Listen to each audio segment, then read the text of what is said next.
অষ্টম শ্রেণীর উপপাদ্য 8, যেখানে আমরা প্রমাণ করব ত্রিভুজের তিনটি কোণের সমষ্টি 180 ডিগ্রি। প্রথমে আমরা একটা ত্রিভুজ এঁকে নিয়েছি। এরপর ত্রিভুজে যে তিনটি কোণ আছে সেগুলি পরপর 180 ডিগ্রি গঠন করছে। সেটা আমরা অ্যানিমেশনের সাহায্যে সহজেই বুঝে নিতে পারি টোটাল কোণটি 180 ডিগ্রি হচ্ছে। দেখো যেটা ছবিতে দেখানো হলো। এরপর আমাদের কাজ বিসি বাহুকে ডি পর্যন্ত বর্ধিত করব।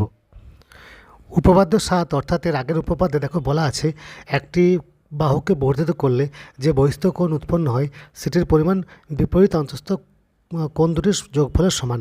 এটা একটু আমি অ্যানিমেশন করে দেখিয়ে দিচ্ছি। লাল রঙের চিহ্নিত অংশে কোণ এসিডিকে দেখিয়ে দিলাম এবং তার সাথে এর বিপরীত অন্তস্থ কোণদ্বয় বিএসি এবং এবিসিকে দেখিয়ে দিলাম। অর্থাৎ আমরা পেলাম বিপরীত অন্তস্থ কোণদ্বয়ের সমষ্টি সমান বহিঃকোণ। আমি প্রায় প্রতিটি ভিডিওতে দেখবে অ্যানিমেশন করে কোণের সমান কোণ বা কোণ দুটির সমষ্টি যে হয় বা পাশাপাশি বসিয়ে রেখে দিই। এক্ষেত্রে আমি ব্যতিক্রম করছি না। ওই দুটি কোণ আমরা এখানে পাশাপাশি এনে দেখিয়ে দিচ্ছি। দেখো ওই দুটি কোণের মিলে ওই কোণটি গঠিত হয়েছে, অর্থাৎ বহিঃকোণটি গঠিত হয়েছে।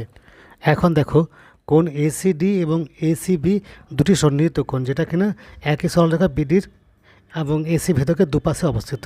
এই দুটি কোণের সমষ্টি 180 ডিগ্রি, কারণ যেহেতু বিডি একই সরলরেখা। এখন আমরা লিখতে পারি কোণ এসিডি যুক্ত কোণ এসিবি সমান 180 ডিগ্রি। যেহেতু এগুলো সন্নিহিত কোণের সমষ্টি 180 ডিগ্রি আগেই বলেছি।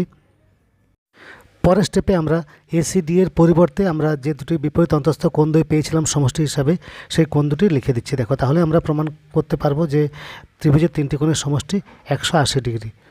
আশা করছি অ্যানিমেশনের মাধ্যমে বর্ণিত এই উপপাদ্যগুলি তোমরা একটু ভালোভাবে বুঝতে পারছো এবং অনুধাবন করতে পারছো যে কোন কোণের সাপেক্ষে কাকে কেন সমান করা হচ্ছে বা যোগফলের সমষ্টি কেন করা হচ্ছে।